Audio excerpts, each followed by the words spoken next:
Good afternoon, everyone, and thank you for joining us for the final session of the inaugural Caribbean Conference on Corruption, Compliance, and Cybercrime. This panel is about connecting corruption, compliance, and cybercrime. We look at new tools, fact versus fiction, lessons learned, and the way forward. This session is also a town hall session, which means that there will be questions on the way from the very start. It'll be interactive, dynamic, and free-flowing. It will help you, the audience, connect to all the key points raised during the previous sessions over the last 2 days. Each of our panelists on this session will share their own perspectives on the unholy triad of corruption, money laundering, compliance, and cybercrime.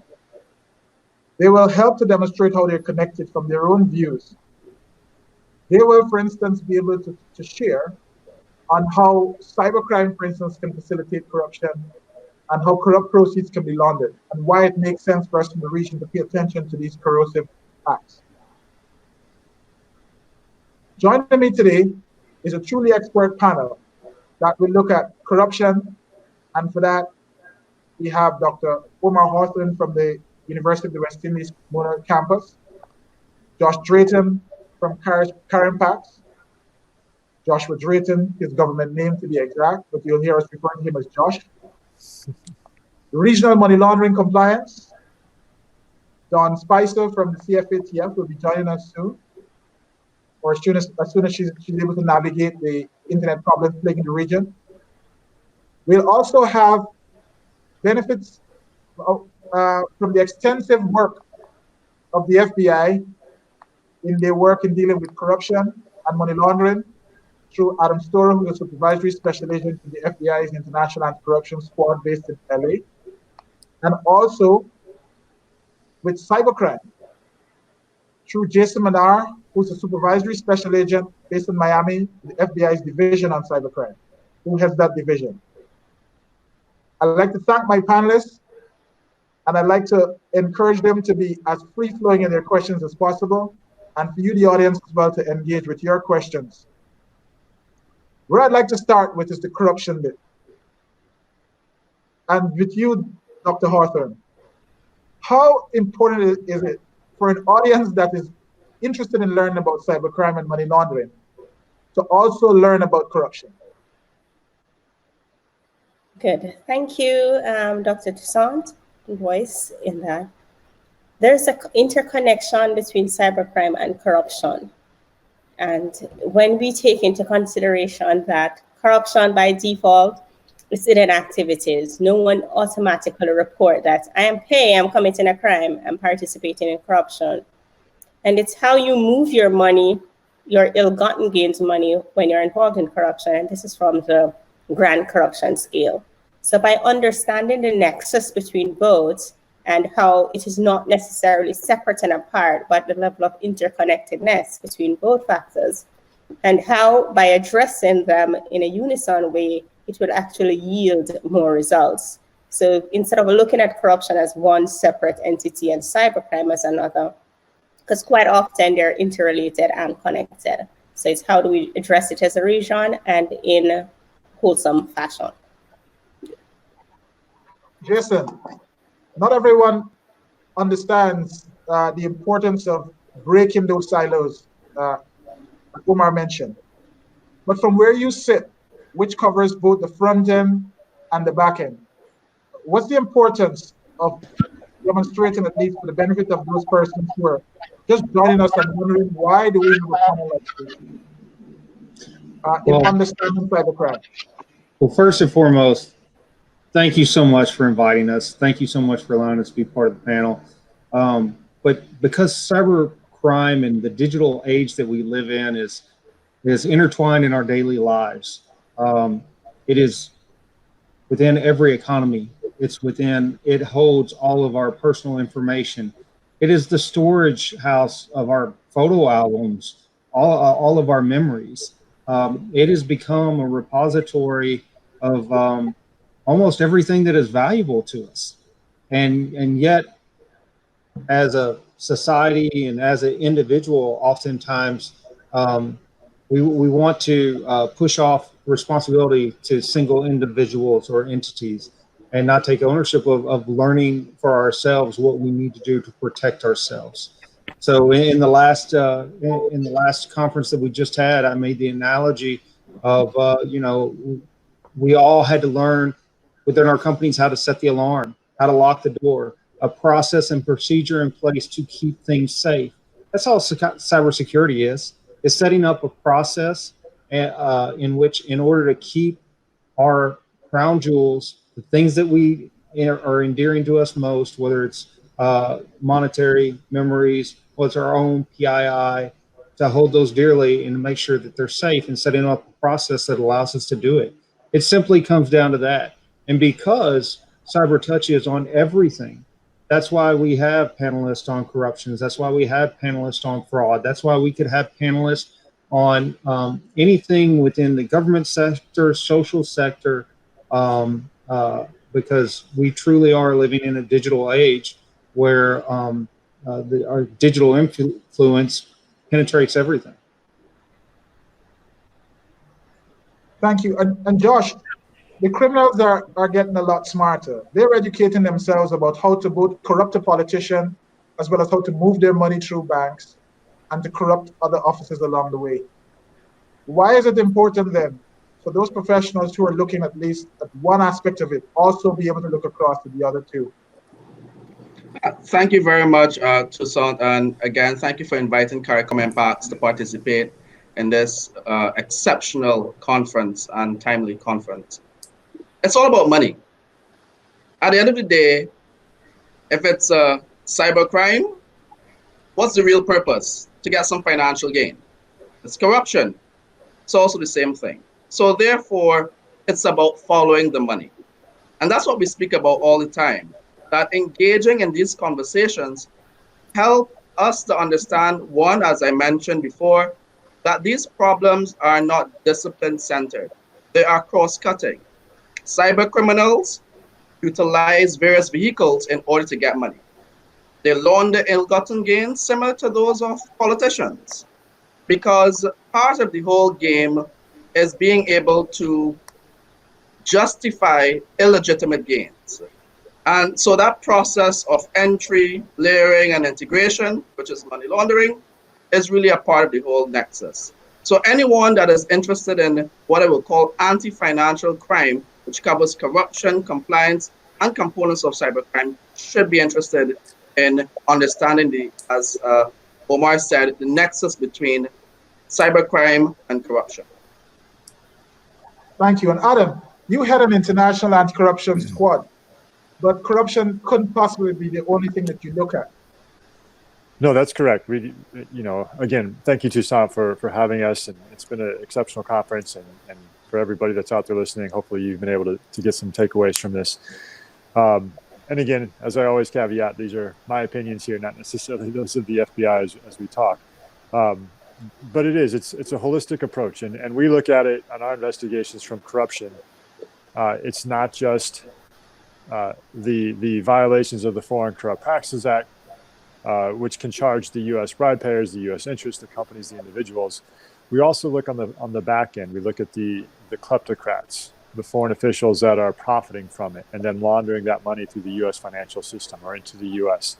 So you're right, Toussant. It's not just the corruption angle. It ties directly into the money laundering aspect. And as Jason had said, and we're all aware, there is so much more digital literacy that's out there, digital networks out there. They can move very quickly, whether it be the old-fashioned way through hawalas or whether it be through the new ways with virtual currencies. So there's a lot of different ways that we're having to modify our investigations as well to kind of holistically tackle these investigations. And Dr. Hawthorne, some of the things that we covered during this conference yesterday included panels on youth and corruption and women and corruption. But one of the things that we wanted to underscore on a day like today was the need to also link those groups, some of whom you've studied in your work, show them or demonstrate that there's a connection or nexus between what they do or those areas related to corruption and also money laundering and cybercrime. What would you say would be the value of making those kind of linkages? A part of making the linkage is to make sure the general, well, Caribbean-wide audience or worldwide get the level of interplay between corruption and youth and or women in that, and especially let me touch on youth because we have an issue of lottery scamming in Jamaica and to some extent the wider Caribbean. A number of the players are often fall within the youth category. Not that we don't have older folks that participate, but we often negate the aspect of linking the cybercrime facets with the youth and with corruption and the lack of compliance that we have in different aspects of our jurisdiction throughout the region. So it's how to have a broader understanding or make our audience have a broader understanding of what do we need to do how do we get to the youths? How do we actually link local laws and international laws? Because oftentimes when we engage in cybercrime, it is cross-jurisdiction. So it's not necessarily only in Jamaica, but it goes across to the US and elsewhere. So in making that linkage and getting youths more active in public awareness campaign, knowledgeable of the laws that they're breaking, that you're not only breaking maybe just Jamaica law, but you're also violating the US law as well. And fixing loopholes in our legislation. Though it is hard sometimes for legislators to keep abreast of the criminals, but it's how to actually anticipate what might come next and have broader legislation in that regard. So it's multifaceted because we need a public awareness education campaign, but we also need a legal aspect of how to tackle corruption and cybercrime issues. Indeed, and that legal and legislative framework is something that I'm sure, Josh, you at CARIMPACS, you've been looking at. But there's a question from the audience, Josh, that I'd like to pose to you, and it is, in what other areas can cybercrime facilitate corruption, other than providing alternate channels for transferring funds gained through corrupt acts? And depending on how you answer that question, how advanced is this a problem in the Caribbean?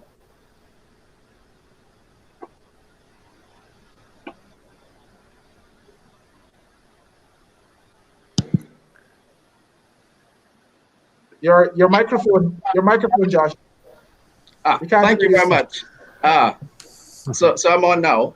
So one of the key things we can look at is disaggregating what is corruption. So that if we think about cybercrime, we think about the person who commits that cybercrime, but we can also think about the investigation process. So in fact, corruption can take place there in terms of public officials and the investigation process.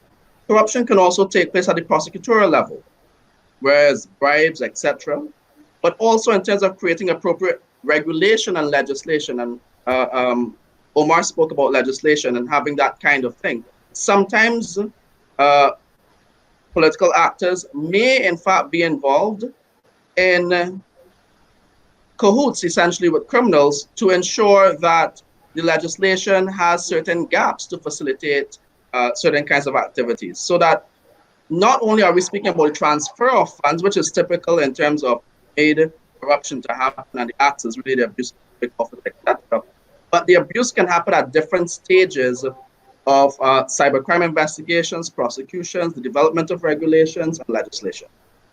And I'm sorry, what was the second question, Toussant? The second part of the question was, well, depending on how you answer that, which was in the affirmative, how advanced is this a problem in the Caribbean? So one of the key observations that was made in the discussion related to cybercrime was in fact the lack of data and citizen reporting of the impact of cybercrime on their life. My colleague Dale Joseph would have spoken about that as engaging some attention over on our end at CARIMPACS. And the same problem exists with respect to corruption reporting. However, we do know from the existing data related to the Global Corruption Barometer in the region that there are issues related to public trust. So that in terms of that relationship between cybercrime and corruption, that link is something that has to be explored further, both at the research level and at the technical level. And that's something that should engage all of us. And if there are researchers on the call, I believe that those researchers should, think about papers connecting cybercrime and corruption. Thank you, Josh. Dawne, welcome to the panel. It's great to see you. Can you hear us? Thank you, Toussant. Yes, I can. Thank you. I feel like I've taken a long virtual journey to get here, but I'm glad to be here. So thank you. No problem. When we heard that the subsea cable was cut yesterday and that it would interfere materially with the ability for members of the audience to join our conference, I received a comment from one of the panelists that it must have been a deep state activity. So because you're in CFATF, I can only imagine that maybe not so much a deep state activity and more just the plain old situation of a subsea cable cut. But I'd like to throw you into the fire right away and ask you a question as we've been exploring this issue of the nexus between corruption and compliance and money laundering and corruption and cybercrime. Your role as the executive director of the Caribbean Financial Action Task Force is crucial to the way in which the region as a whole handles not simply, or not only, I should say, anti-money laundering compliance, but a whole host of other connected issues. What part of your ecosystem makes need accommodation or provision for both corruption, laundering of corrupt proceeds, etc., as well as cybercrime? How does that play into your space? Well, interesting question, Toussant. Thanks for that. Corruption, as you may be aware, is one of the 21 designated categories of offenses. So it's a predicate offense for money laundering, which means that it is something that we look at when we do our mutual evaluation assessments. So that is clearly there. And usually when we look for implementation, the two prongs being the technical compliance, having the legislation to deal with it, and effectiveness, how well the laws are being implemented, we find that most complex money laundering cases based on the mutual evaluation reports we've done to date usually involve some element of corruption. What has happened is that with COVID-19, as you would expect, that has increased. So we have corruption at three levels being impacted: the governmental level, private sector, and individuals. And this marries in terms of cybersecurity or cybercrime, in that we are now essentially living in a more virtual world as a result of the pandemic. And therefore, some of the checks and balances that we would have done on a physical or face-to-face basis are no longer there or unable to be there because of social distancing, lockdowns, etc. And therefore, it has created challenges in terms of complying. But I must say that our members so far, through providing guidance to the various sectors that they supervise, etc., law enforcement, FIUs, have all come together collaboratively. The FATF has also put out information and guidance to assist in these areas and to alert countries as to where these risks might be.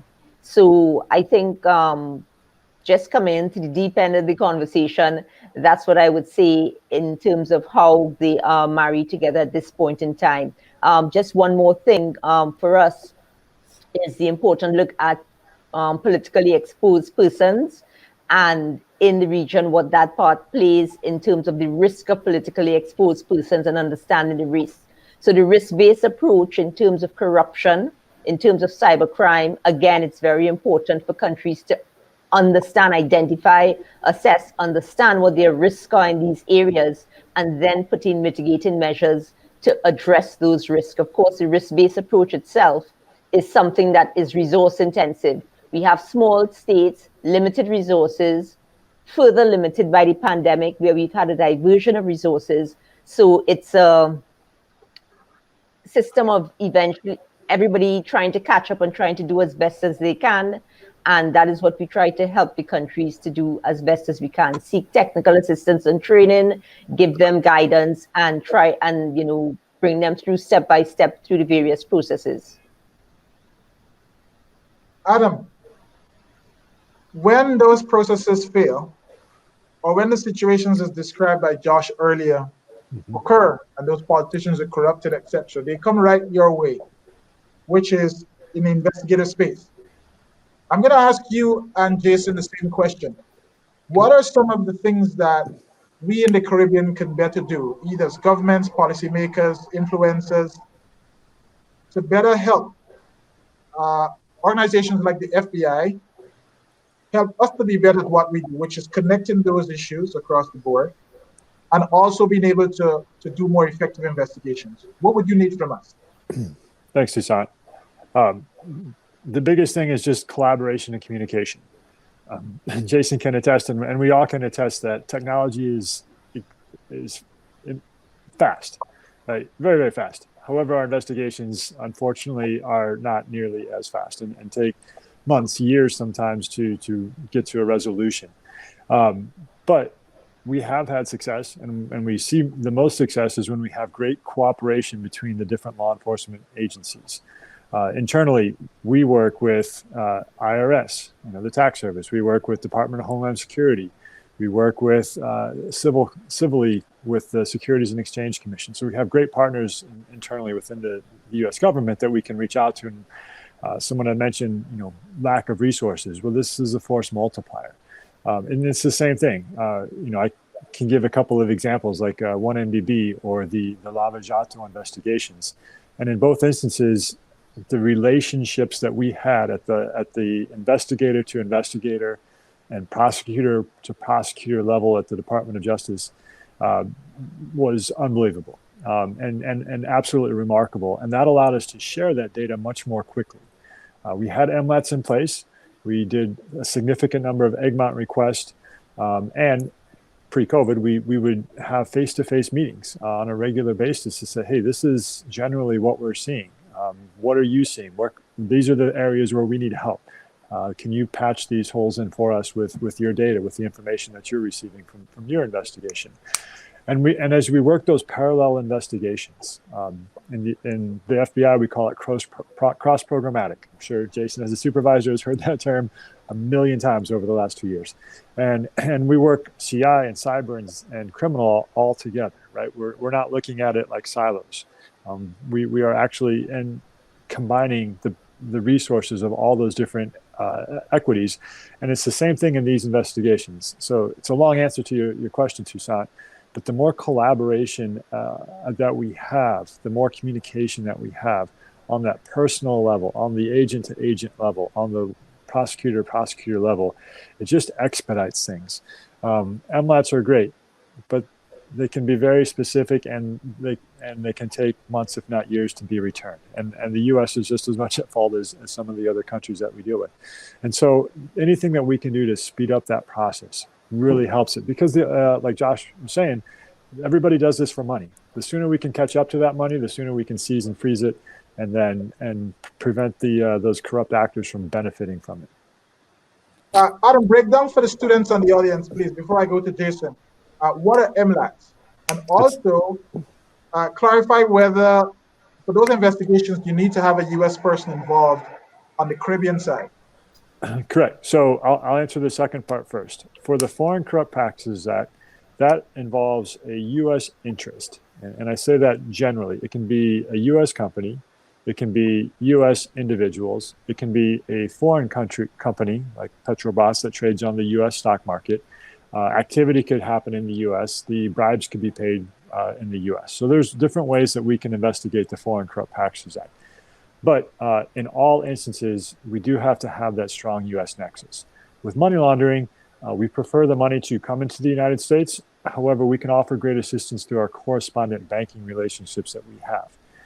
Any U.S. dollar transaction that takes place between different institutions, whether it be a bank in the Caribbean and a Swiss bank, if that's a U.S. dollar transaction, it passes through the correspondent banks in the United States, which gives us the jurisdiction to assist with those investigations, and it helps track that funds for you as well.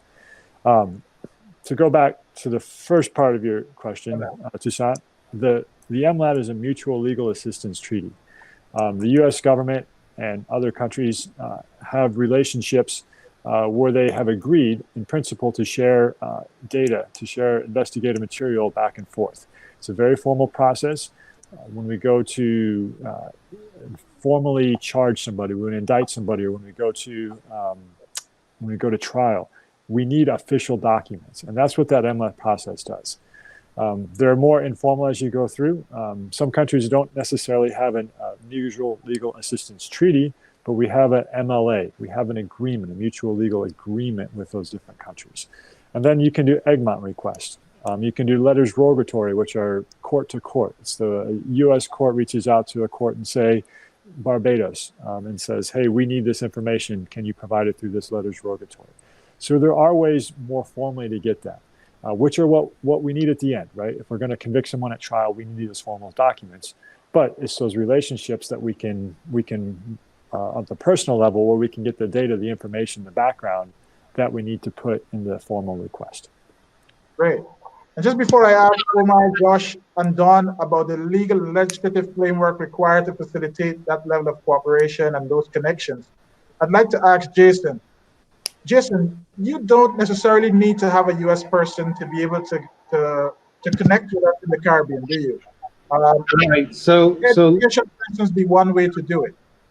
Yes, it's one of our 63 different legal attaches throughout one of the 180 countries that the FBI is embedded in. So within those countries, part of that mutual assistance and part of that collaborative learning process that Adam was talking about is going on as we speak in Bridgetown, in Jamaica, probably in any country that you are sitting in right now.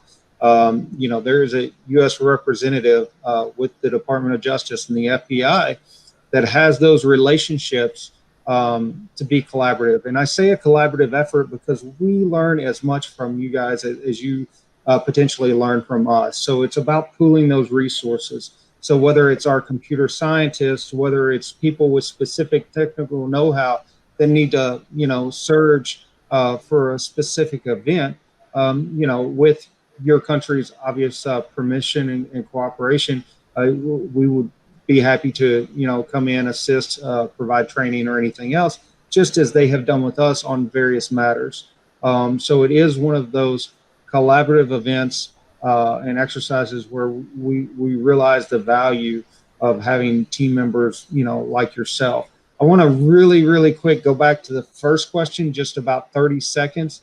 One of the parts of the first question that I think you asked and you put to Josh was some of the financial institutions within the region have reporting requirements, but because of virtual currency and allowing that cash out process to be basically anywhere in the world, they may not be subject to those regional laws, and they can actually shop around, go wherever the laws may benefit the actor, and have a cash out system there, and then bring money into the country some other way. So just to finalize that. But thank you very much for your question. Yeah, thank you for your answer as well. I think it's a great point to make, because I'm about to pose to Josh, Omar, as well as Dawne, some questions about the legal framework that we're required to, perhaps, even if we don't have it in the region as yet, pay attention to building to facilitate a number of things that I see questions are coming from the audience about. The first is being able to ensure that we cover bribery and corruption requirements the same way that we cover SARS. And the question is, there's an understanding that regional financial institutions have to be compliant with AML CFT regulations. Are there anti-bribery and anti-corruption requirements? And I take it the person is saying, are there similar anti-corruption and anti-bribery requirements? And Dawne, I'd like to ask you to touch on that one in the context of what the legislative framework should speak to. And while you're at it, also say whether you're hindered at all by data protection issues. Okay, thank you, Toussant. With regard to bribery and corruption, these are, as I stated in my earlier intervention, what the FATF calls designated categories of offenses that countries must have as predicate offenses to money laundering. So yes, most countries, if not all our member countries, have criminalized corruption and bribery as predicate offenses to money laundering, which means that they statutorily carry a specific type of penalty that is above a certain amount. In other words, it's an indictable or serious offense within the jurisdiction. So that is there, and that plays into investigations into bribery and corruption that has a money laundering component or element. As I indicated, most of the complex crimes and in terms of implementation of legislation, we look for investigators, prosecutors, etc., competent authorities to address complex money laundering crimes. And usually these always involve an element of corruption at the governmental level or with the COVID, as I said, private sector level, where people are scamming in terms of personal protective equipment, etc. So if you can refresh, what's the second part of the question? It was whether you're impacted by data protection issues, which is something I'll also ask on the cybercrime side. It depends on what the countries are, because there's also recommendation 9 that says that provides against secrecy. So while I have not seen in the 9 reports, the 9 mutual evaluations we've conducted, that there are data protection laws that are hindrance to obtaining any information or cybercrime activities, because usually there's a carve out with regard to facilitating crime, ongoing crime. So I have not seen that there's an impact in terms of data protection and meeting AML CFT requirements. But yes, it certainly is a concern. It hasn't impacted countries thus far in the Caribbean region, as far as I can see. Thank you. Omar, one of the things we have to do, we've been trying to push through this conference, is thinking about new tools to address some of the new challenges that we have. Social media and new instruments that can facilitate cybercrime a lot faster than, let's say, the old computers could or so on. Now we have cell phones, etc., that can do a lot of the same things. As you think through what our legislative framework for prevention of corruption should look like in an ideal situation, how much of that do you think should also make accommodation for the extent to which we are being impacted by things like cybercrime and money laundering in the same space? Do you see room for us to be able to expand that perimeter of corruption prevention legislation to cover those issues as well? Thank you for the question, Toussant. Yes, in the sense that we will, and say with COVID now, if for most countries in the region we had impacted technology to facilitate with data mining, e-procurement, e-governance would have been easier. So we wouldn't have been significantly impacted as we are now because of COVID with procurement mechanisms, if we had these facilities in place. And as we look further into technology, big data is important. And if we do not necessarily amend our laws timely, because when we pass legislation, we also need to be mindful of, by the time it's passed, something new will happen. So the regulations and policies that need to follow up after the fact. And the public awareness, because quite often we will pass legislation, but most of our citizens aren't even aware. Mm-hmm. And as it pertains to using technology tools, social media, social apps, social applications, etc. If we look at, say, the whistleblowing legislation in Jamaica, for example, the Protected Disclosure Act, as it's called, unless we see an amendment in that regard, the way in which information is shared, if you want to blow the whistle on corruption, it will not take into consideration apps that can be utilized and social media. Though I must say that our citizens, they're active online. They'll tweet the Jamaica Constabulary Force and share information in that regard. But as it pertains to the follow-up aspect, quite often people fall back. So though we will have existing legislation, it's the amendments that we need at times and complementary regulations to actually enhance the tools. Thank you, thank you. And Josh, along the same vein of thinking about new ways of doing things, new solutions, there's a question from the audience that says, appreciating that increased communication is required among all law enforcement stakeholders, how can small island developing states in the Caribbean balance the paradox of needing increased technology for collaboration, while this would also increase their vulnerability to cybercrime? And I'll also pose this to Jason, but I'd like to hear your take on it first. Sure, thank you very much, Toussant, for that question. one of the key things that, just as a follow-up to what Adam was saying in this context, is the development of something called the Iron Carib Network within the Caribbean. So it's the Asset Recovery Informal Network. And what it does is to bring together those involved in law enforcement. Typically, you have a representative of the DPP's office, a prosecutor's office, and someone from law enforcement, such as the Financial Investigations Branch of the police. And they share information informally and requests back and forth related to additional evidence and that kind of thing. So sometimes you have the formal agreement, which is the Mutual Legal Assistance Treaty, but you also have this informal network. In fact, they met today, this morning, to discuss some of the key trends and issues that they face. So in terms of law enforcement, there's that collaboration at the regional level. We also have quite a bit of what we've been doing recently at CARIMPACS related to financial crimes, is to pull together teams of persons from same tax, customs, immigration, FIUs, prosecutor's office, AG's offices, bringing them together. And what was able to facilitate that was, in fact, Zoom. So we were able to utilize the technology to conduct increased capacity building. But at the same time, it's important for us to do our necessary due diligence in terms of sharing of information and utilization of secured networks.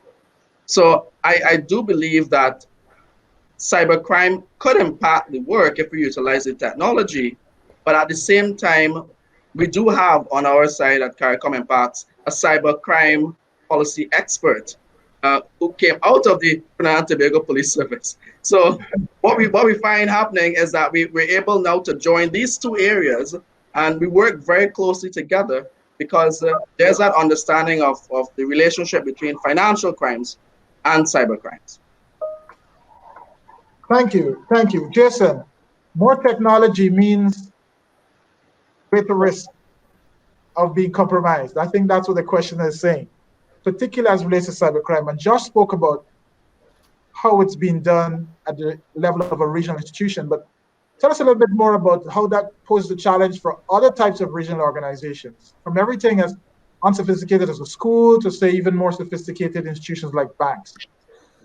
No, that's an absolutely wonderful question. So now you're spanning of who has the money and resources and time to potentially, fortify their network. And I always speak of education first. It is literally typically the most inexpensive way to start that fortification process. But we have seen that there are things that have been set in scale for all small, medium, and large size, businesses to basically create policies and procedure that will allow you to do a risk assessment that is right for your company, for where they are at monetarily, and an appropriate risk where you can actually sleep at night, knowing if there's a cyber incident, you're not going to go out of business. Now, the other thing that has recently popped up is cyber insurance is huge. So a lot of companies are getting now cyber insurance, and these cyber insurance companies are basically requiring certain policies and procedures be in place for companies in order to even have this cyber insurance and potentially, pay out that insurance claim whenever they're a victim of a ransomware. But it really, really starts with the educational piece, and then it starts with finding resources, with that law enforcement and private sector connection and starting the educational process. But once you have done that, it's all about circling back, right? Once you have developed that policy, it's about not only implementing it, but then assuring that it works, right? Testing it out. In the latest session, I used an analogy of everyone on here being from the Caribbean and me being from South Florida. I can guarantee I can ask you what your hurricane preparedness plan is, where your coop is. I bet you can recite it to me by heart. You can tell me exactly what you're going to do, how you're going to protect your infrastructure. But if I ask you the same thing about your cybersecurity or your digital footprint, I would guess that not many of you would be able to to be able to articulate it, quite as clearly and concisely as you would that plan. So it's understanding that now, in this day and age, our finances, our PII, everything that we have is online and in a digital format, and understanding that we have to protect it accordingly. Brilliant. Thank you very much. Dawne, earlier today, as you know, we had a very interesting, very highly educational AG's roundtable, where the attorneys general from the region, three of them were able to sit and be moderated by Governor Antoine from the ECCB. And someone is asking in the chat, I'm just simply going to repeat their words, even though I might have a different view. They said that the view was expressed during the AG session that the region is not high risk for terrorism. Our ML risk might not be much different. How does the Caribbean rationalize our risk, which could be medium to low, when viewed as high risk externally? How do you balance the internal view within the region that it may be low, but viewed externally as high? And while you're at that, in the context of the same risk assessment and risk review, there's a related question about whether or not banks in the region, financial institutions in the region, have been sanctioned for failure to report, and whether there have been administrative penalties attached to that. So those two issues, could you respond to those, please? Okay, thank you, Toussant. Great questions. With regard to the first issue, in terms of, let's take the second one first. With regard to the bank's financial institutions and failure to comply, yes, there have been sanctions in the region, administrative sanctions, and not as many as there should be. A lot of regulators, their sanctioning ladders usually involve, sending a letter, etc. And we find that compliance or implementation of the sanctions is limited. This is somewhat tied, if you look at it, to what ends up being a relative of de-risking, in that we feel that if the financial institutions, and in most cases this is your banks, if the financial institutions would to impose more sanctions or show that the systems and measures that they have work by implementing them and giving sanctions, then there may be more confidence by correspondent banks. So that's a feeling or thought or view with regard to how that works. But there have been sanctions in the region. Again, it's limited, usually with regard to banks as financial institutions. And for mutual evaluation purposes, financial institutions include a wide range of activities. So you have what we call the latest gatekeepers, your lawyers, your real estate persons, etc. We have them now basically not being as on the forefront as your conventional financial institutions, and that leads to issues in terms of ratings. But yes, they are, but they can be more implementation, which of course is why when you look at the mutual evaluation reports, the effectiveness isn't as strong as it is. Now, getting back to the first question, and I need you to prompt me again as to what the first question asked about. Sure. I'll be happy to go even further and rephrase it for you in the context of something that I know might be more easy or less difficult to answer. And while I do that, I'd like Adam to think about, in particular, his team's recent investigation of Goldman Sachs, a financial institution, and in the context of the penalties that you just spoke about, Dawne. But to the first question, I would rephrase it this way. Mm-hmm. How does it matter that we view ourselves as low risk versus being viewed externally as high risk? Which one matters most? The external review by, say, those persons who would like to de-risk institutions in the Caribbean or whole countries for that matter, or our view, or is it both? How do you reconcile that difference, that we may be viewed as high risk externally, but consider ourselves low risk for a particular issue?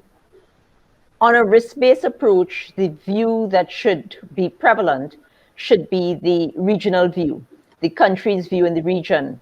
The issue with it is the lack of national risk assessments or even sectoral risk assessments.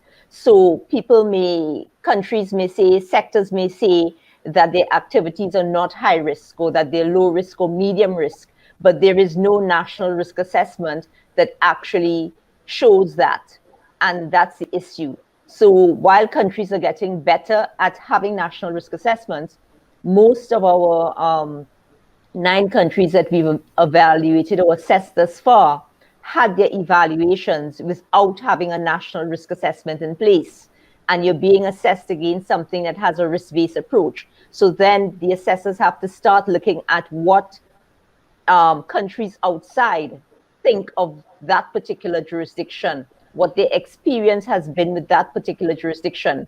I know you also mentioned in the first part of your question something about terrorism and the risk of terrorism.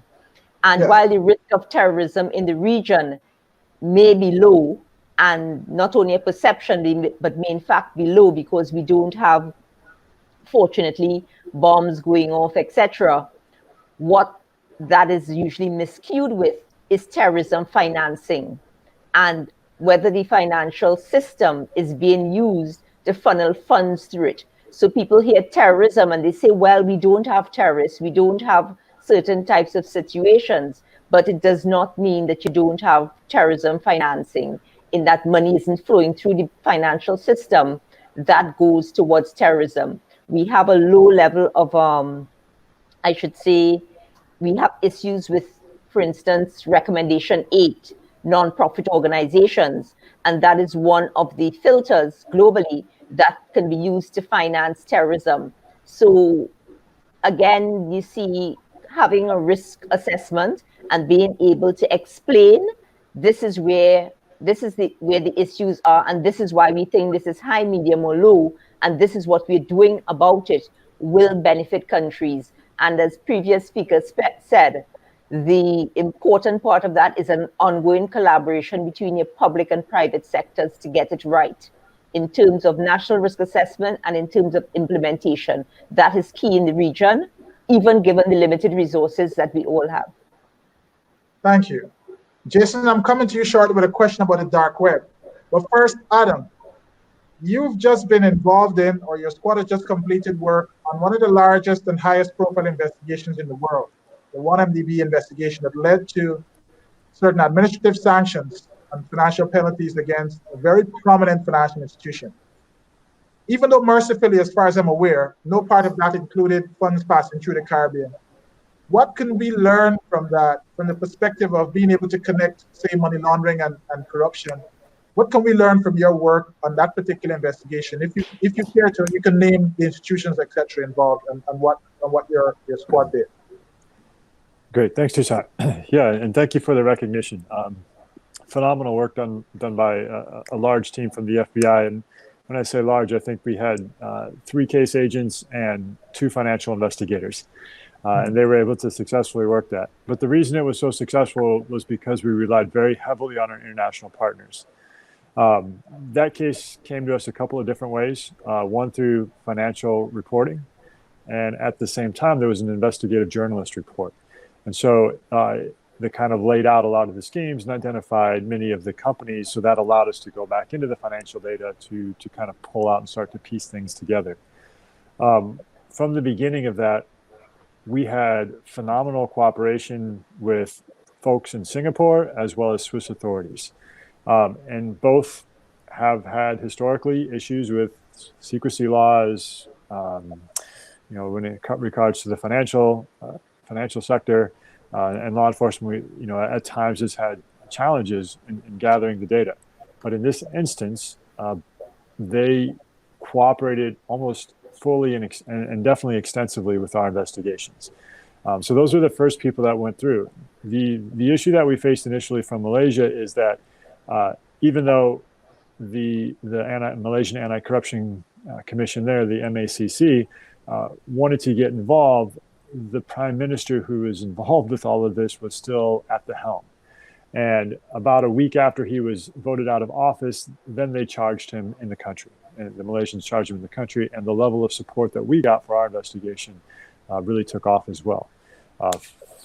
Fortunately, we were able to use the financial data. We were able to use, our legal service through search warrants and through subpoena powers to go out, to reach out to authorities in Dubai, to reach out to authorities in some of these other countries where the money passed through.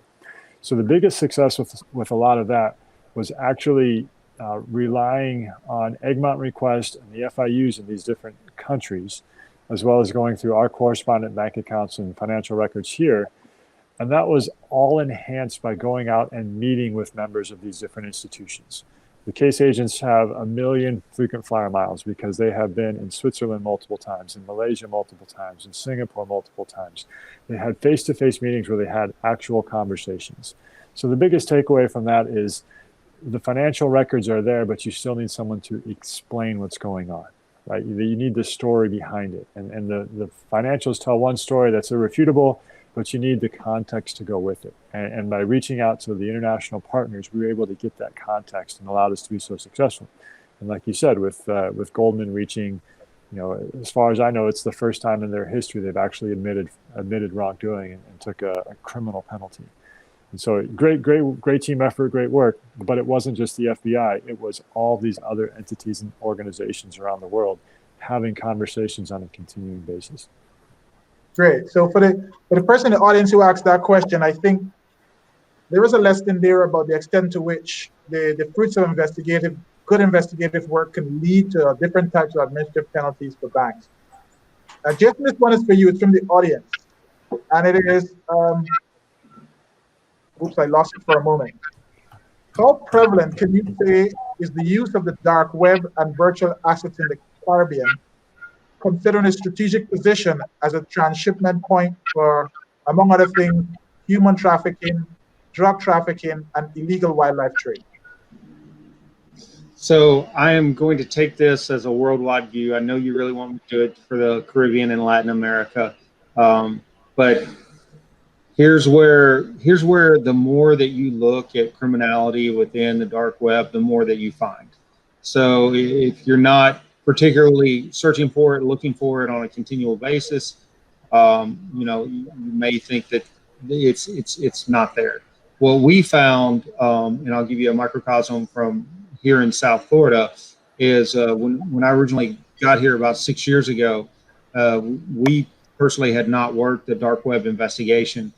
We've done about 4 of them since then, and I think Adam or anyone of the panelists can tell you that's a large number for one group to be working, because they are truly worldwide efforts. When we start talking about frequent flyer miles, to put the pieces of the puzzle together in order to prosecute individuals within these marketplaces is truly a worldwide endeavor, where we utilize those relationships with various countries around the world it's more than a needle in a haystack. It's a needle in the middle of a field, in the middle of the ocean almost, looking for that one thing that's going to allow you to get somewhere else. Because as we all know, dark web marketplaces reside on a Tor network in which it obfuscates or hides, a person's identity. And they sell everything on there from, we've seen human trafficking, we've seen the drug trade, and we've seen it all across the world, not just here in South Florida. And then wherever we see those transactions taking place, we start forming that worldwide collaboration and coordination with other law enforcement entities to start piecing together what the entirety of the organization looks like in the enterprise, so that we can holistically go after that. And a lot of times what we'll do, and especially in 2 of the cases that I can't really talk a whole lot about because they're ongoing cases, there's been arrests made not within the U.S. They're all overseas, and you would never know that the FBI had anything to do with that. And that's part of that collaborative endeavor, right? It's not about who gets the credit. It's about getting the bad guy at the end of the day. It's about making sure that, we protect those victims out there across the world that would be taken advantage of. That's very good. And I think one of the things that I think the lesson there is understanding what the what issues like the dark web really is, and even the basics. Which brings me, Omar, to the question that came up during one of the panels we had yesterday. I believe it was on perception or prevention, which was how early do we start the education process? And one of the panelists mentioned the role of integrity clubs in schools. And I was thinking too that maybe there can be, anti-money laundering clubs as well as cybercrime clubs. What are your views on how early the education should start, and what should be some components of that in the region? I believe, thanks for the question, and you can never have too much education, and you can never start too early. In that, and especially now in the digital age, most schools around the world are online. And for parents who have to use their credit card or etc. for their children to access different platforms, this is one way how, by having better levels of education, you don't have to worry too much about, well, you still will worry about levels of cybercrime, etc. Throughout and at the UWMONA, we have what we call governance society. So these are university level, mainly undergrad students. Prior to the pandemic, every year they would go to different primary school and high school to do public education tour almost every other Thursday, because that's when they have extracurricular activities. But it's the notion that the Department of Government started that initiative that if it is that you can get students from there in the primary school level, focus on governance, corruption, integrity, the next couple generations will be better than ours. And this sort of view that you're more knowledgeable on not just the issue, but the criminal factor, that the law, the likelihood of going to jail, etc. So if it is that we start training and or better informing people from their primary school level, we have a better chance of actually generating better citizens. Not to say that you will not necessarily find some individuals who will be involved in criminal activities, but by having greater level of public awareness from their younger. And how do we reform our university systems and high school?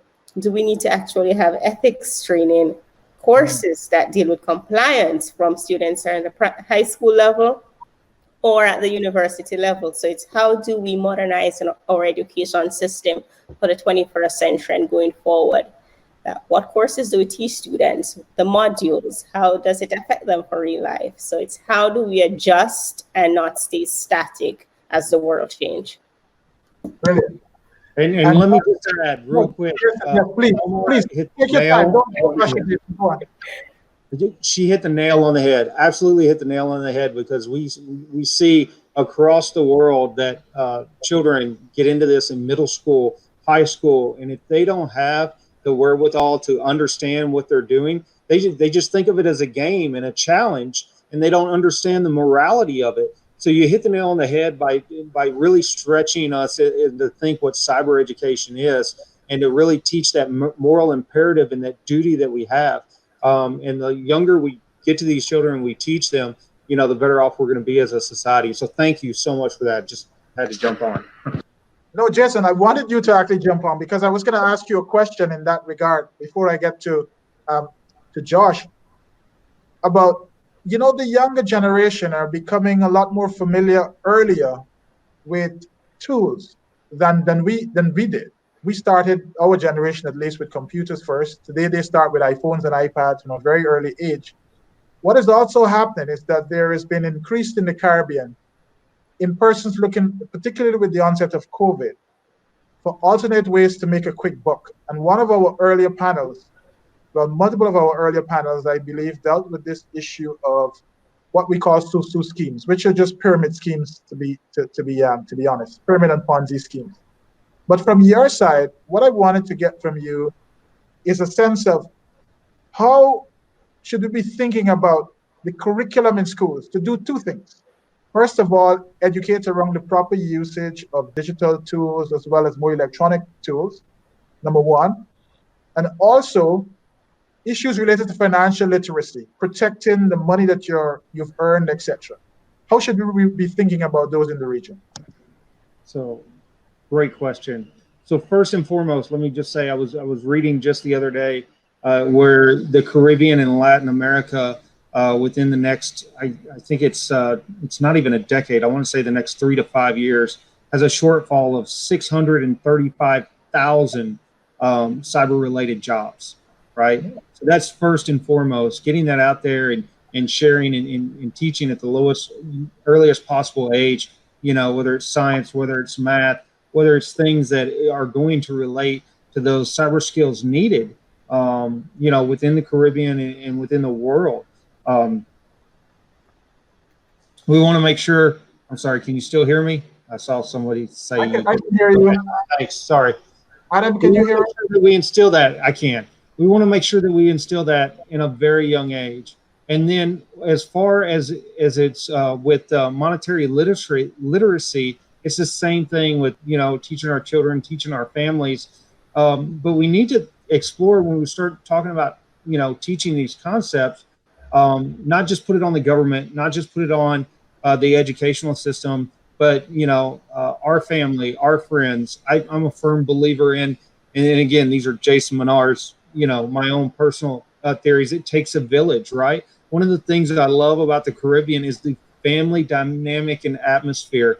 I saw just such an overwhelming of warmth and love throughout the region and community, and a sense of togetherness that you just don't see all across the world. And I say we take advantage of that, and that's how we utilize to train up these next generations. And before you know, once, you know, as Omar said so eloquently, you know, we'll train that next generation, and then before you know it, there's going to be a tidal shift where you're no longer looking for 635,000. You're going to be pushing out to the world this expertise. But it really starts with debunking the myth that you have to be overly technical to understand cybersecurity. It's debunking the myth that there's not resources out there and available. If you are watching us now, if you are online, there are resources out there right now where you can be learning about cybersecurity. And don't overwhelm yourself and think that you have to do it, you know, in a month. If you just take 1 hour, 30 minutes a day, I guarantee you within a year, you're going to be considered an expert within just general basic cybersecurity awareness. And if you continue that through 2-3 years, you're going to be well on track, you know, to what that of a university individual would be that would graduate with a degree.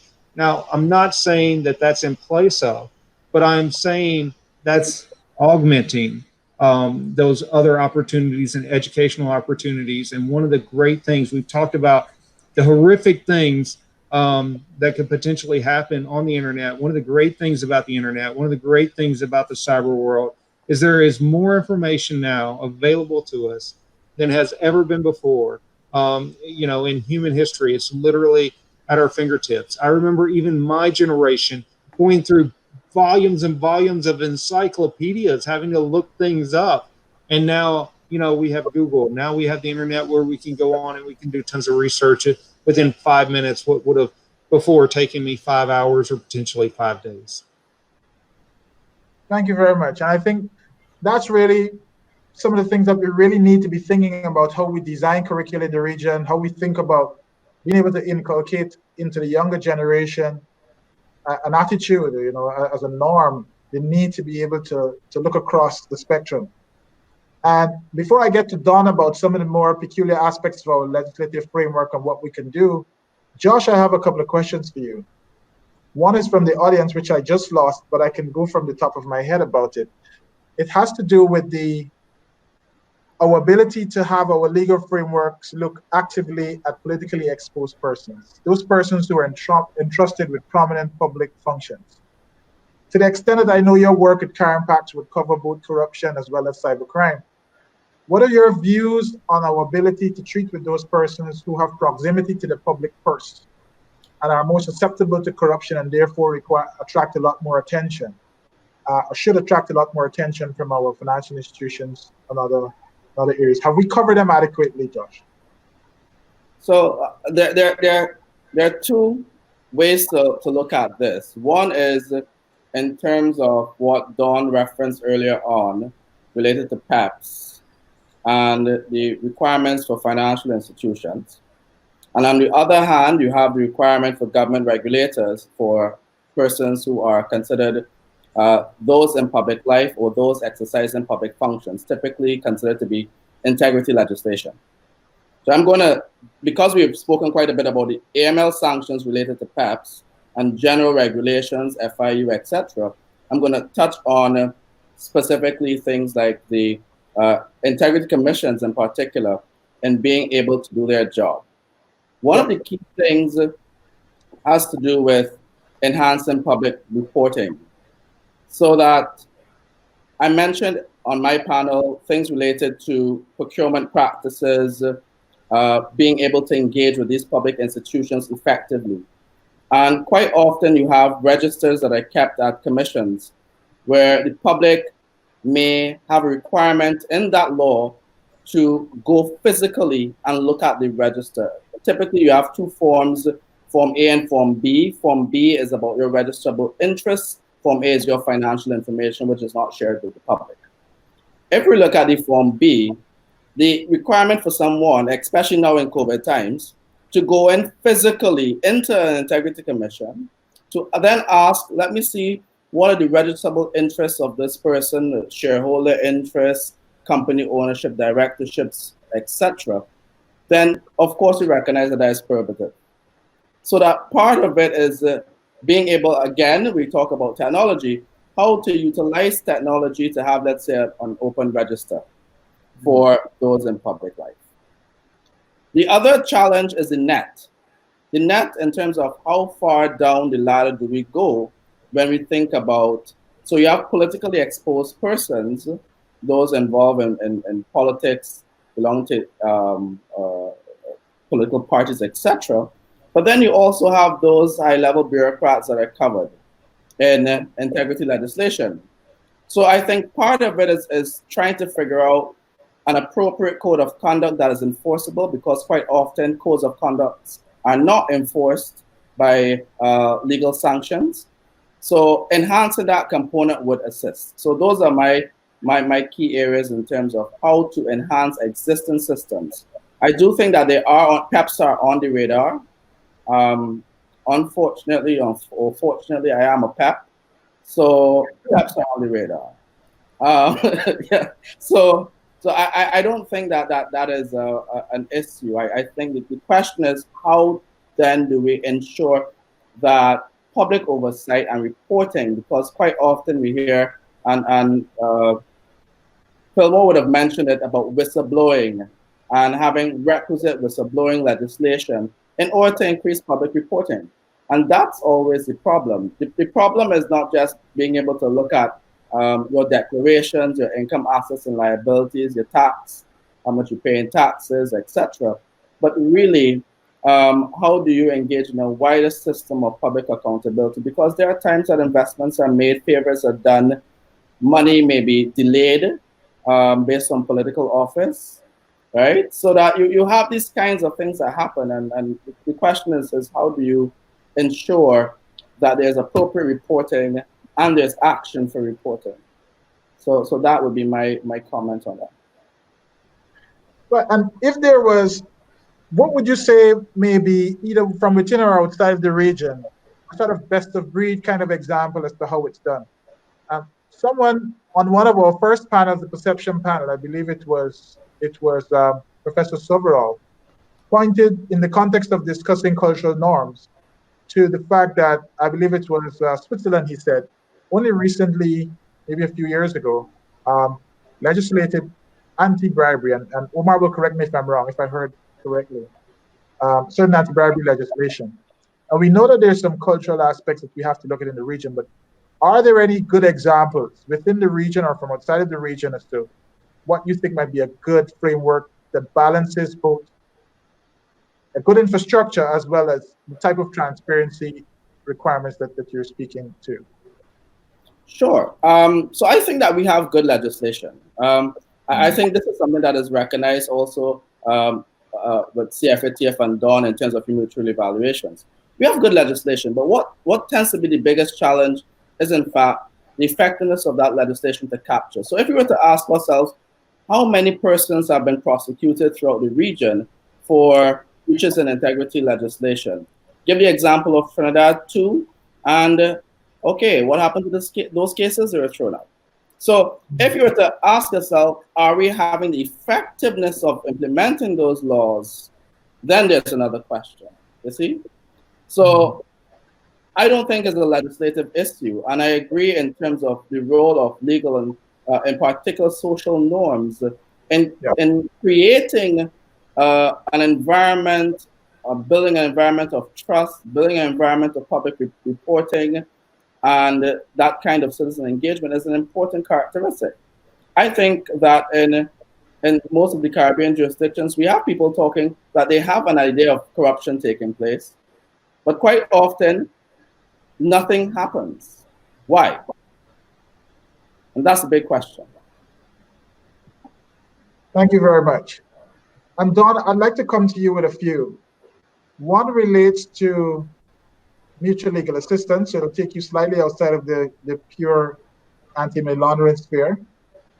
And it has to do with the adequacy of, or sufficiency, I should think, in relation to mutual legal assistance arrangements. What are the panelists' views on how mutual legal assistance frameworks can be further enhanced to support a more coordinated approach towards international cooperation in cross-border criminal matters? I'd like to hear from you on this, as well as Adam, if he's back with us. Right, great. Yes, I'd like to hear from you, Dawne, the extent to which mutual legal assistance arrangements are adequate to support the level of cooperation required for criminal matters. Thank you, Toussant. Well, mutual legal assistance is within our sphere. It's covered by the FATF recommendations, certainly, both from the terms of mutual legal assistance agreements and also in terms of other forms of assistance that do not require an agreement, which is covered under recommendation 40. So in the Caribbean, most jurisdictions have something what we call the MACMA, Mutual Assistance in Criminal Matters Acts, and that's what they use and of course to execute their mutual legal assistance functions. There are also other items discussed in terms of informal agreements, letters rogatory, etc. Usually a central authority would ensure that the request from countries get to the correct law enforcement or regulatory or supervisory competent authorities domestically. That timelines are met in terms of what is exchanged. So I think overall, even though there is some mix in terms of what our results are for countries during the fourth round in terms of mutual legal assistance, I think the frameworks are there and that they work.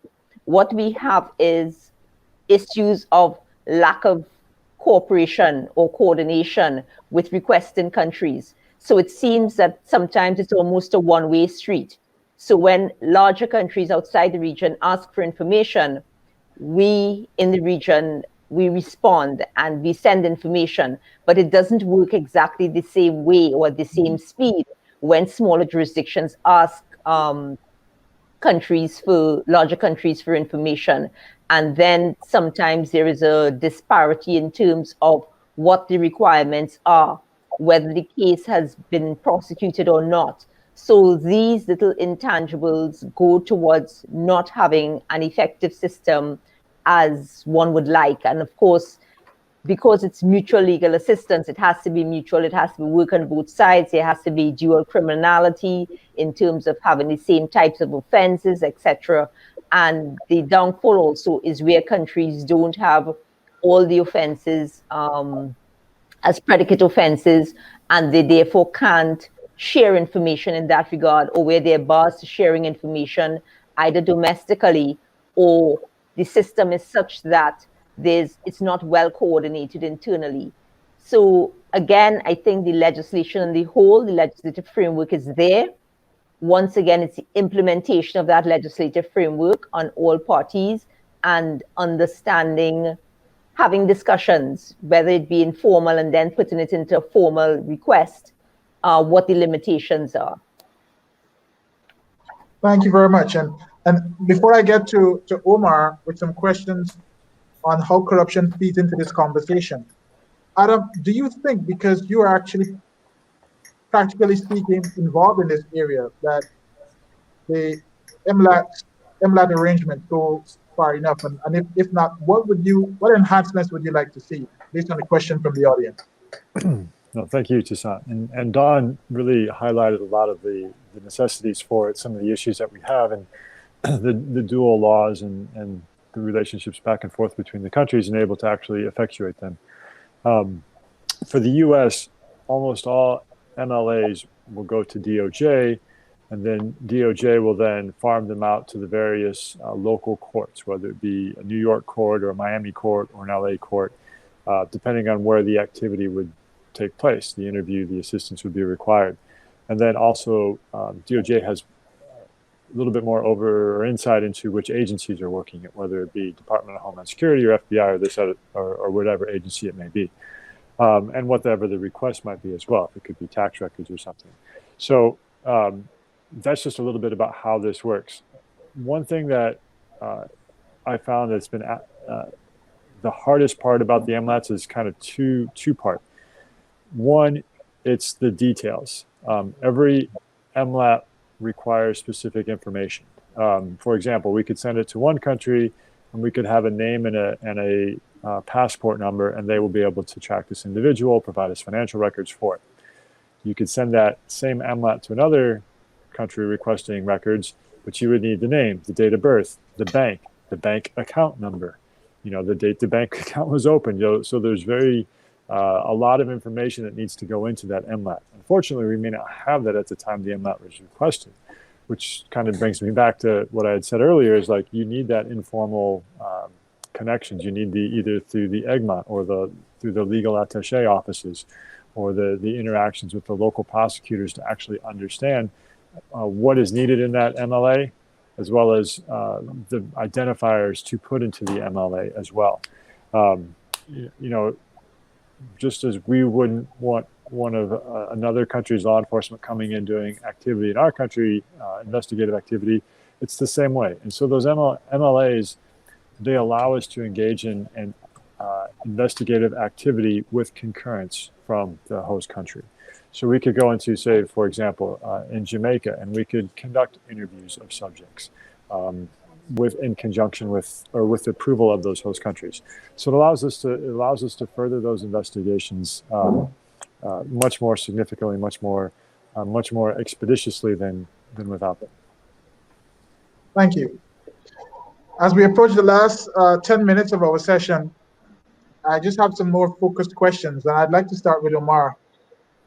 Omar, two of our panels yesterday, the Youth and Corruption panel, as well as the Women and Corruption panel, pointed to the dangers of lack of data.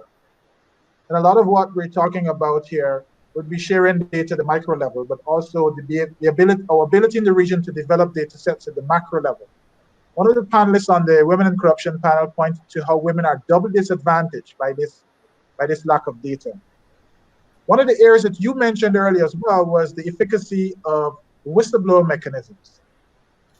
And what I wanted to ask is, how mature do you think, firstly, our whistleblower mechanisms are in the region in terms of being able to capture data that we can then synthesize about where maybe our most vulnerable groups? And secondly, what more can be done to ensure that we get there so that we'll be able to have very constructive dialogues around not only how to build the frameworks, but how we can engage better with other partners from outside the region about how to cure those challenges, whether those partners are funders like World Bank and CDB, or whether those partners are investigative partners like the FBI.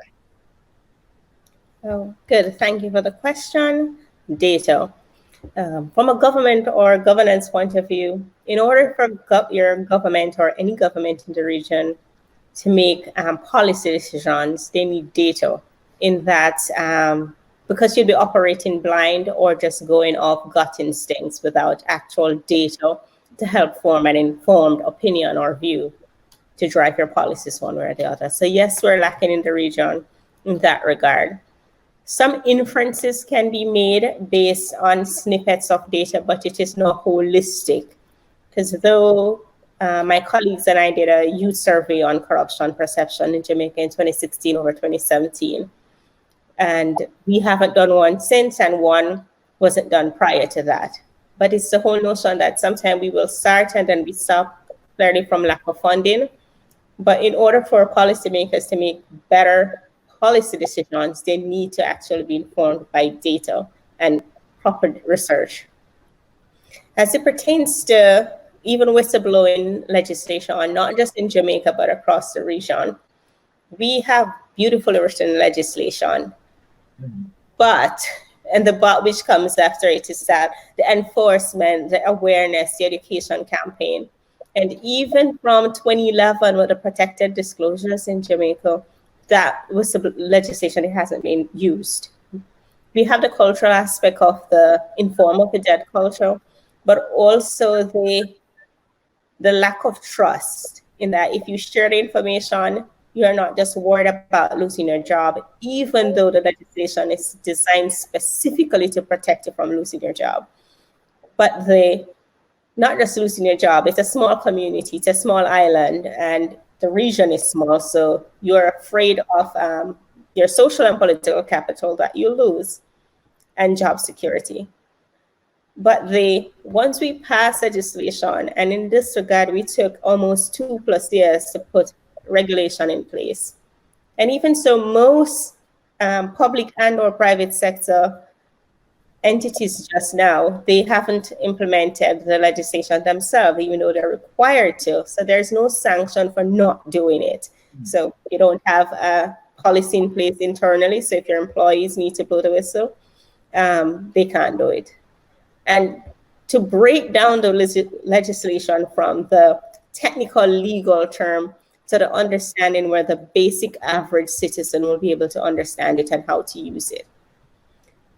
Myself and other researchers, some of us are advocating for change/amendment to the legislation. So we could have, like the SEC, you get a 20% if and when you share information.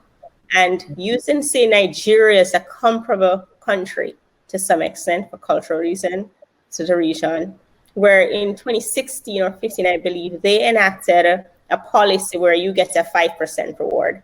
So in Nigeria, where 10+ years before, no one used their legislation to blow the whistle, the financial reward incentivized individuals, but they didn't have to disclose their information when they shared. They uploaded digital platforms. So it's how do you use technology to enhance existing legislation and when you reform legislation in itself. So I think that. Brilliant. I think that's a perfect segue into the question I'm about to ask Jason. And it's actually a question from the audience, but I'll put a little wrap on it. The question from the audience is, what steps are being made to ensure that law enforcement and supporting agencies comply with minimum standards of IT security? And they give an example, ISO 27000, to ensure that trust can be had when engaging in local and international sharing on corruption matters. I guess the same applies when information from whistleblower networks are shared, etc. But what need is there, or what steps are being made to ensure that there's that broad consistency, and adherence to minimum standards on IT security? Right. So obviously we have laws, we have policies that are in place to ensure IT security, but one of the biggest things that we always advocate is again, and I'm going to sound like a drum, is educating people, right? Because I am sure, just like any government policymaker, there's policy, yay high or as tall as this room, right? And it's educating people about the new policy, how it affects them, and how it oftentimes protects them, right? Policy in a vacuum in and of itself is not meant to hinder, but it's meant to protect, right? It's meant to protect, and it's meant to ensure that common sense practices are put into place that at the end of the day are going to secure your company, hopefully financially. So what do we do to do that? We do events like this. We go out and we have private sector engagement with various organizations. One of our, we have several different organizations. InfoGuard is one of our organizations within the FBI, where we have various private sector partner engagement from across all private sectors. They actually run it. We facilitate it. We provide them threat briefings. We provide them, as Omar was discussing, as much intelligence as we can that we have collected that allows them to make better decisions, right? Not just to go one step above any policy or process, and so that they allow themselves to be better informed so that they can make better internal policies and that they can react to an ever-changing and evolving threat. Thank you very much. In these last few minutes, what I'd like to do is ask each of you to give your final overviews and takeaways. I'd like to start with Josh. And why I'd like to start with Josh is because you sit on the cusp or the intersection of corruption and cybercrime in the region, in an organization that is helping us to deliver on both fronts.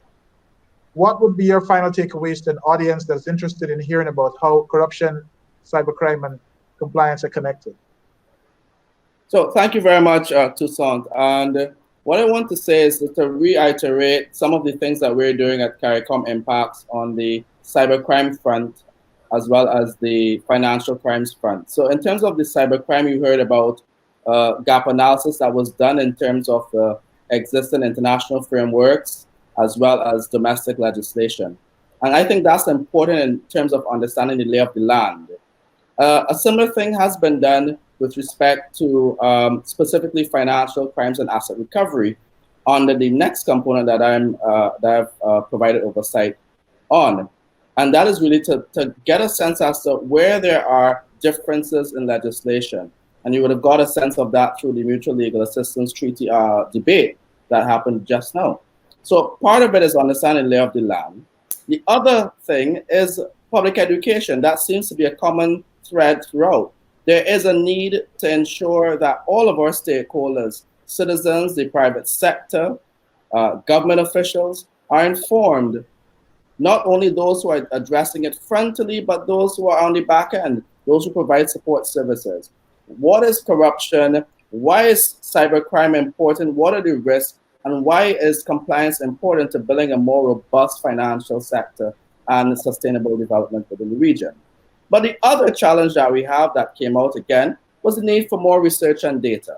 And I think this is an excellent opportunity for researchers, as I mentioned before, to jump on board. Understand that there are gaps in data. There are too many persons telling our stories from outside. We have too many international organizations saying this is what is happening in the region, and we are not telling our own stories. There's a need to document success stories. What is working well? How is that going within the region specific to cybercrime? What are some of the key cultural things that are important to move this debate forward? So for me, those are the two major takeaways from this, which is educating the public, but also empowering ourselves to make decisions that affect us and not allowing someone else to tell our stories. Thank you, Josh. Adam, can you tell us your views? Sorry. Yes, careful there, Toussant. Yeah, and thank you, everyone. I appreciate all the insight. I know I've learned definitely from this panel as well. And to piggyback a little bit off what Josh was saying and sharing the successes, my takeaway is just going to be something I've been harping on, is just collaboration.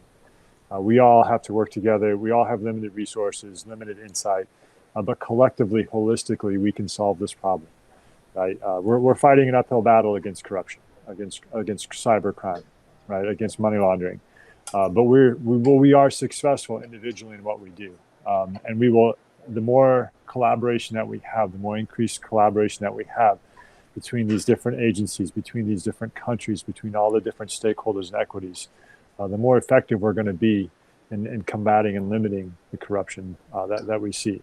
So I do appreciate your time, and Toussant, thank you for putting this together and your team. It's been a great couple of days. So thank you for that. Thank you as well for joining us and sharing your views over these last 2 days. I think you featured on the most panels, so thank you for doing it without even a cough. We're doing. No worries. It's been fun. Yes, thank you. Dawne, you hold a special place in our hearts, right to the center of anti-money laundering compliance in the region. And we'd really like to hear from you. What are your final thoughts on the point of how this convergence works for us in the region and where we can take it?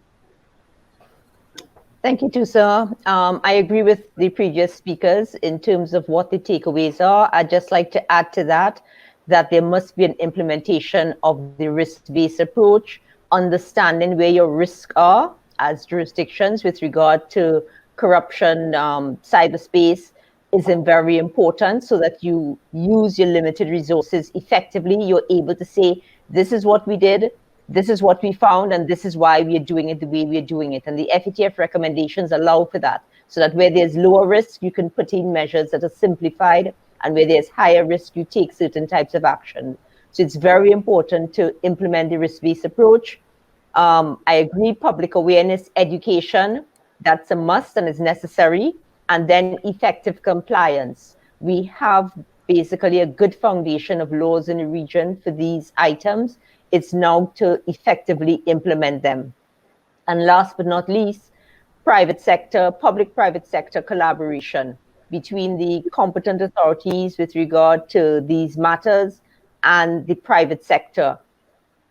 Let there be an understanding of how we move forward together. It's not us against them. It's a matter of working together in tandem to come up with a system that is best for people to understand why they do what they do. And when we do training, that is one of the things we find. We get these aha moments when people suddenly realize, this is why I filed this document. I'm trying to comply with an FATF standard that says, if I see a suspicion, this is why I put it to a compliance officer. So there's a lot that needs to be learned, and I think that that's what I need. That's what I would say with that. On that, thank you. And again, thank you for this, Toussant. It's been excellent. Glad to have been here, and appreciate all the hard work both by your organization and the World Bank. Thank you. The entire team. Thank you, Dawne. Jason, when this conference was conceptualized, your name was one of the first to go on the list. That's because you have a history of having worked with CDB on cybercrime, educating us over 2 days back in 2017. I'm very happy to have you. What would be your closing remarks to an audience that is interested in hearing the theme of this session? So my closing remarks is first, I mirror that of all my colleagues on the panel so far. I agree with them, and I'm not going to take up time going through that. What I will say is there's a big difference between 2017 and now. The discussion, the level of discussion, the level of understanding, the level of substance that we are talking about.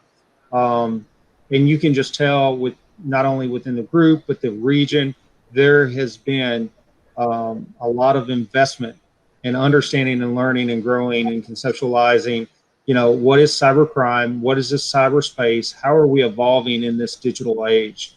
And what I would say is don't become complacent.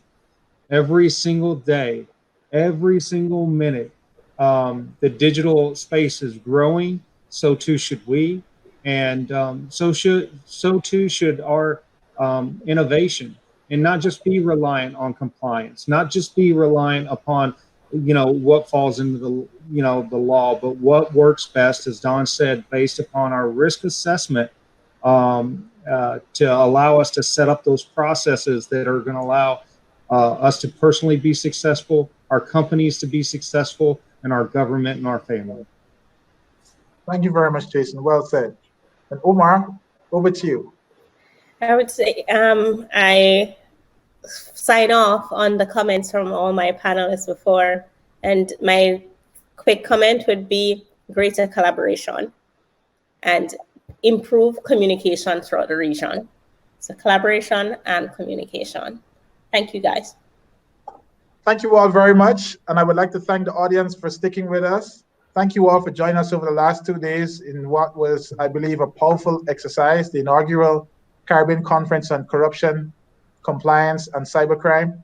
This has been a wonderfully historic, memorable experience. I'd like to thank all the team members, the collaborators, everyone on our team, Rhea, Tonya, Kerry-Ann, Sherelle, Valerie, Derek, everyone, Kevin and his team as well, who pitched in to ensure we got this done successfully.